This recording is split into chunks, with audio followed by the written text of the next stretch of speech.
than... What I love about AI myself, it actually enhances the human gift of creativity. Because in actual fact, you can take away the production components that are extremely time consuming or expensive, and you can, focus on the creative genius of the human to help and use these technologies to actually, effectively gain better performance and do things that are more fun.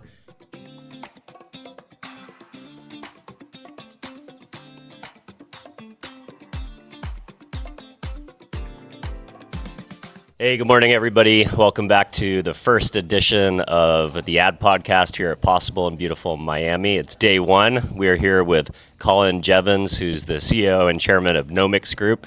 Colin, thanks for coming on. Great to see you. So tell us a little bit about yourself. Tell us about Nomix Group and what brought you to Possible this week. I guess briefly, 30 years in the search technology space. Also in the AI, machine learning, natural language processing since, I guess, 2008. Okay, so before it was trendy. Believe me, when we were first in it, most people thought you were talking double Dutch. Yeah. Particularly when you were... They called it machine learning back then, right? Like IBM Watson, stuff like that. Absolutely, and we work, we created a big company in the defense space. Okay. So that company's still in the defense space. And, so we've been through the whole evolution of what you see now with, ChatGPT or Perplexity or whatever. So we've, got a long background in the core technologies. But we started the Nomix Group 3 years ago. And the idea was the reality of shopping is going to radically change. Yeah, agents shopping on behalf of their 100%. Their owners, essentially. 100%, and consumers having their own agents.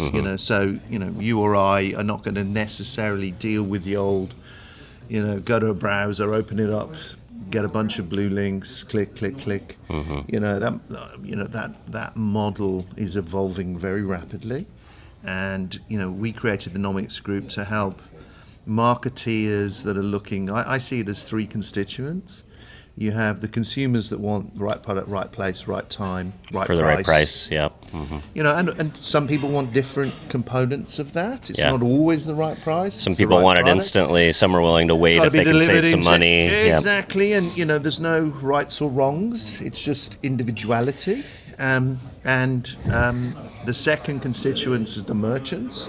It's a highly competitive game, retail, e-commerce, etc. And then you've got the technology partners that are looking to connect the two people, whether they're publishers, whether they're technology partners, whether they're phone manufacturers.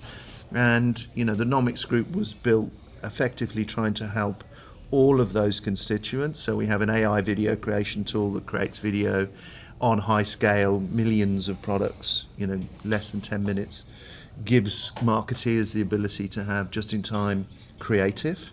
So you're watching the Super Bowl, you want to put out a grade A advertisement commercial, and you want it across the whole of social media. 20 minutes later, you can have it out in the market. Okay. Which kind of revolutionizes, your Meta buys, because at the end of the day, you spend $100 billion on Meta with traditional media ad formats. Yeah, with TV ads instead of things that are meant for the channel and personalized to the individual. Absolutely. And contextually relevant to the moment. It's everything. So you've got the creative relevance, you've got the contextual relevance, you've got the profiling relevance, and you've got the call to action for conversion. So from a brand marketeer's perspective, it's the possibility of conversion and branding on steroids. And then for the conversion guys, which is where we kind of started it, it's a 3, 5, 10 times X, because you've got the ability to get the story direct into the hands of the consumer. So my wife the other day saw an ad on Facebook. It was basically my son's face in a dinosaur world, and then said, "Hey, click on this button, and we will generate a unique AI derivative book about Tristan in the dinosaur world." And she was like, "Please give me this, immediately." So. Well, you think of that, how that's going to change marketing, and how that's, you think about elections, how's it going to change so those are huge. I call, I've been in the space, since the late 90s, and I think 2026 is the biggest change in human history in media. Wow. You mentioned something about the agentic shopping movement. Kind of passively listened to a lot of keynotes throughout the I'm years. sure you do. Most of them are rubbish, as you probably note. But Zach, who was the original go-to-market guy for ChatGPT and OpenAI, he definitely got my attention at IAB in the Palm Desert this year, where he basically predicts that not only because of AI agents, but there was this idea of the connected device or the smart device maybe 5-10 years ago, where every single device at CES was going to be connected to the internet, and it felt like the connectivity component was maybe early. Like, why do I need my refrigerator connected to the internet? Why do I need my toaster connected to the internet? But his prediction is that Samsung is going to have a different type of retail media network coming up very soon, and anybody that owns a refrigerator, because the refrigerator is going to have cameras looking in. I'm sure. And it's basically going to reorder things as you deplete them in your refrigerator.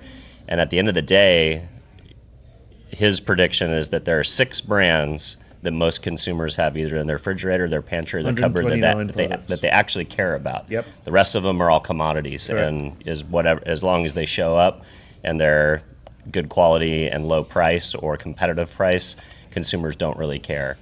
What does that mean for brands in how they have to optimize their how do you optimize a brand for AI replenishment or agent replenishment in the future as this starts to come online? It's a very complex question, but I think the good news is that if you're protecting market share, then you've got to work really fast. But the good news for those looking to gain the authority to be one of those brands, then it's the greatest opportunity the world's ever seen. But the key is speed. This is a very, very rapid changing market. So if you're not utilizing the programming benefits of agents and you're a brand, then you need to get on the track quickly, because think of it from another perspective. If you are the digital marketing director of a multinational brand working in geolocations all over the planet, you are spending hundreds of millions, billions of dollars in very complex world, where in fact agents could save you several $100 million.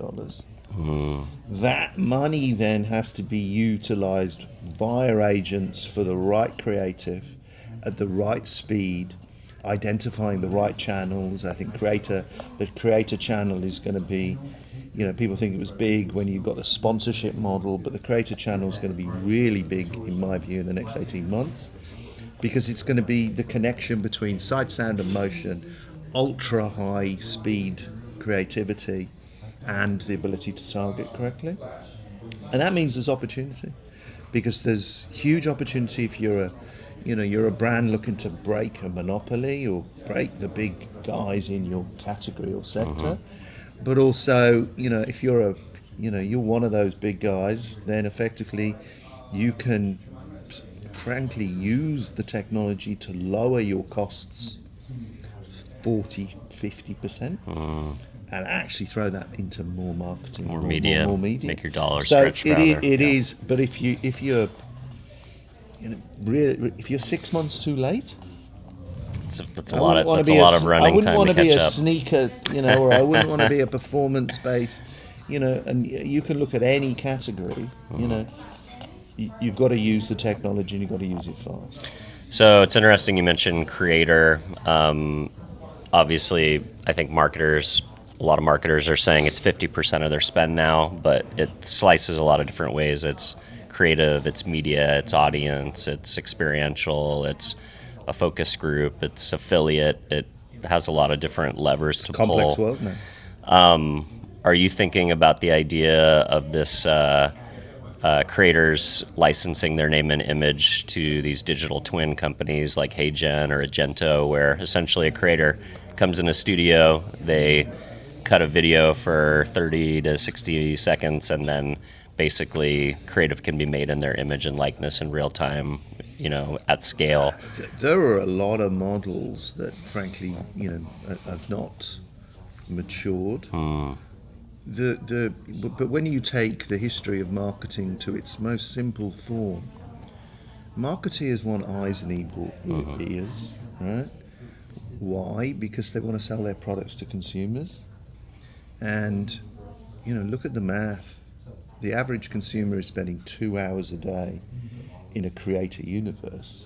Right? Yeah. That's Now, that used to be TV. The TV was, 40-50% of the global marketing spend, $600 billion. The reality is it's now in the creator hands, in the creator universe. There are a lot of models that are going to, we're at the beginning of that model, even though people think, well, Facebook's been around for a long time, but the way performance is going to be used, the way just-in-time creative is going to be used, the targeting to some degree has been there for a while, but 50% of your spend in that channel, I think, is only due to is going to increase. And to me, a lot of it is how, like Zach said, it's how AI technology is helping you solve problems. And look at the biggest problem if you're a marketeer. If you want to create a car ad, and we did this with a car manufacturer last week, if you want to create a car ad a year ago, you're going to go into the desert, you're going to create some fire, you're going to shoot your car through, and you're going to drive it through, and you're going to spend $500,000. Yep. We did something in less than 2 hours. Wow. And you can hit a button and they're no longer in the desert, they're in the mountains with snow. And it was in 12 languages. That's wild. And I wouldn't even tell you the cost, but it was a fractions tiny of, fraction of yeah. the cost. And that's allowing essentially for more challenger brands, and if everybody has access to the same creative firepower, then what I love about AI myself is that everybody talks about the job loss, but when you look at the likes of Eric Schmidt and many of the others that are talking about, well, how's it going to impact the job market? And then, what do you recommend your children to be? Well, it actually enhances the human gift of creativity. Because in actual fact, you can take away the production components that are extremely time consuming or expensive, and you can, focus on the creative genius of the human to help and use these technologies to actually, effectively gain better performance and do things that are more fun. I remember watching the Super Bowl at halftime, and I was like, if I was a phone manufacturer, I'd literally be, my ad would be out with "In the Grass" going like, "Hi, honey, I'm going to be a little bit late," but you need it just in time, because a week later, that's not relevant. It's like the Oreo dunk in the dark moment back when you could do it with a tweet, right? Absolutely, and that's great for you or I as, people consuming media, because all of a sudden creativity is really on fire, and actually, like your child, it's like, that's exciting. Yeah, my 10-year-old just hit 41,000 followers on Instagram, and this is a new phenomenon within the last 4 weeks, so I'm learning about it in real time. Wow. Yeah. All right. I wanted to ask you about the creator components. So would you say, because I thought about how you mentioned 2 to 4 hours a day people are spending in the creator economy. I was like, well, I see a few in feed during the day, but then when I go back to my couch in the evening, I may have in the past turned on CNN or Fox News or something to kind of unwind and figure out how the day went. And now, instead of doing that, I'm going to 2 or 3 podcasts. Would you say the creator podcaster are some of these new media creators essentially is the medium interchangeable in your mind, whether they're a podcaster or whether they create short form videos on Instagram, or whether they... I think you have to categorize them all in the same bucket. Yeah. Because clearly there's been an explosion in the podcast world, rightly so. Because and it's video first now. 75% of views come from video. Podcasting is almost, it originally was a disruptor to radio. Now it's a disruptor to nightly television. Well, you can get access to people that you could never get access to. Sometimes, providing you with insights that you never thought you could get. You know, so And they'll sit down with a guest for 12 hours. Like I saw a show that was 12 hours long the other day. I don't even know how these guys make it through. unbelievable, unbelievable. But no, I bucket all of of that in one category to me, because whether you're flicking through a news feed in a particular well-known social media product, or whether you're looking at products zooming past you to buy on a TikTok shop, or whether you're consuming content for knowledge. And I think that you've got people talk about different economies. I think where the podcasting world has found its gift is the vast majority of people who are consuming that channel are there for knowledge, which means they're an extremely attractive audience for marketeers, because they're opinion formers, they're influencers, and they're genuine influencers that they buy, 10 people follow. Yeah, and a lot of people 10,000 people follow. A lot of people buy from them out of loyalty. It's like, I remember I started watching one of the Navy SEALs guys, Jocko Willink, and at first I was like, oh, this guy's cool, and then he just gives you information. It's like, fine, I'll buy your protein powder. Information. All right, I'll buy your jiu-jitsu gi. More value. All right, I'll go to your $1,200 conference. It's like people step up the buy scale. They call it support, right? It's like you're supporting someone that's giving you information by buying the products that they either make themselves and or partner with brands to co-collaborate with. 100%, but a lot of them don't sell their soul. And what is it the Japanese talk about, the time it takes to become a master, and if you go with like a Malcolm Gladwell kind of view, it's 10,000 hours, right?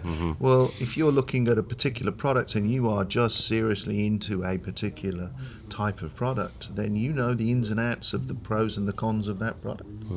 And you can recommend that 100%, frankly, not from the fact that you're just being paid.